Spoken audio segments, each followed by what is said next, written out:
Hi there, Victor Pross speaking to you, anarchist artist.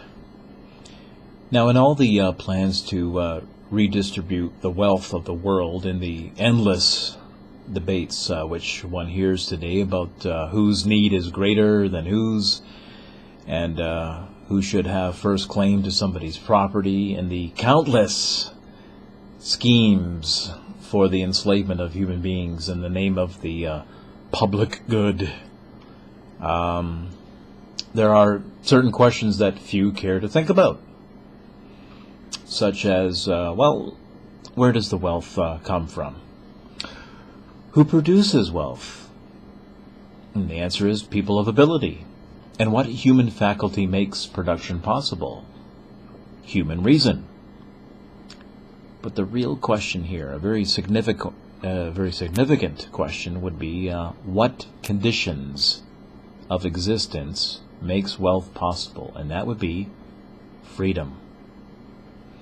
Now, as I've said at the outset of the debate with Matt Berkowitz, anarcho-capitalism, or capitalism, is the only social system based on the recognition of individual rights, on natural rights, the non-aggression principle, and therefore the only system that bans force from social relationships on principle.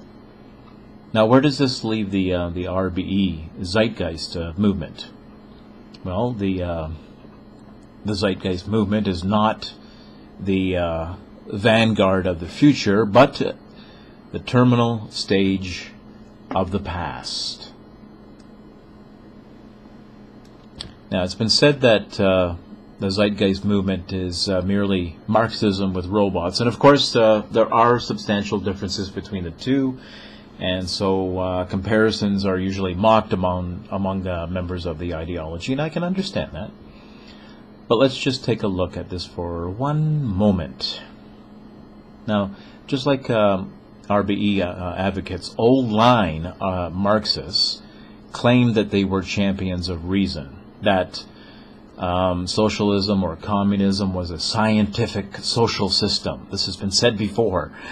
That an advanced technology could not function in a capitalist society, but required a scientifically planned and organized economy. This has been said before. This is history, people. That it requires, the claims were, this requires a scientifically planned and organized society to bring its maximum benefits to every man in the form of material comforts and a higher standard of living. Now, the accused capitalist societies of deluding the masses by means of the policy called pie in the sky, and with the destruction of capitalism as the collectivists' unalterable goal, they tried at first to engender economic fear by spreading the notion that capitalism leads to general impoverishment, and that the concentration of wealth in fewer and fewer hands, and that we hear this being revised again. It even came up at the debate. Oh, the concentration of wealth. This is old stuff, man. This is old stuff. Now, if after the failure of such acquisitions as, capitalism leads you to the poorhouse and capitalism leads you to war, when the evidence to the contrary became so undeniably true, when it could clearly be seen that capitalism gave us enormous prosperity, the old left had nothing better than capitalism defiles the beauty of your countryside, so it's pathetic, man. Now, the Zeitgeist Movement has revised all of this. They've revised all of this old Marxist socialist claptrap. And they've topped it all off with a nice 21st century Star Trek veneer. You gotta market this stuff very carefully, it's all in the marketing. Now, intellectually, the Zeitgeist activists are compliant with the old ideologies, having accepted its basic premises. They have accepted its basic premises. There is nothing new here, folks, not of a fundamental nature. They have accepted as dogma all the philosophical beliefs of their philosophical elders, you can put it that way, for generations. And that some examples, that human beings do not possess a volitional consciousness, but are instead deterministic conduits of culture, that private property and material concerns are evil or morally inferior, that the merging of oneself with the tribe or the community is the noblest way to live, that money is the root of all evil, blah, blah, blah, blah. It's old stuff. Now, as a matter of fact, there is not a single basic premise of this movement which they do not share from the past.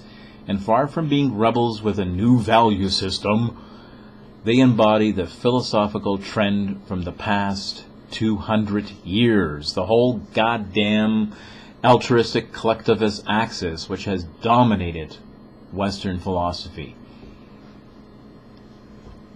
Now, I studied intellectual history under John Redpath at York University in Toronto, and the old canard that history repeats itself is true, but even more accurately I would say that intellectual history repeats itself.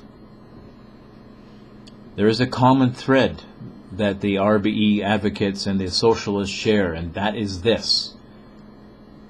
One can observe the unmistakable longing for a society in which man's existence will be automatically guaranteed to him, that in which man will not have to bear the responsibility for his own survival. They long for a society that offers freedom from the demands of competition, a society in which each must do his prescribed part to contribute to the whole, but in which no one will face the necessity of making choices and decisions that will crucially affect his life and future, in which the question of what one has or has not earned will not come up, and in which rewards will not be tied to achievements, and in which somebody's benevolence will guarantee that one need never bear the consequences of one's errors. The failure of capitalism to conform to what may be termed as a pastoral view of existence, that has always been the socialist indictment of a free society. And the RBE advocates are asserting that their economic model can somehow evolve to a point where mechanization replaces human labor, and limited supplies of raw materials to produce superabundance of production will spring forward like water from the dam without any labor at all. This flies in the face of the history of automation. Every achievement is a stepping stone to greater achievements and values. Life is growth. Not to move forward is to fall backward. Life remains life. Only so long as it advances, there is no final plateau. The problems of survival is never solved once and for all with no further thought or motion required. It's not a Garden of Eden that capitalism offers. It's about freedom. That's the commodity that the human species has been rushing toward for millennium. Victor Pross, anarchist artist, signing out. Pop goes the culture.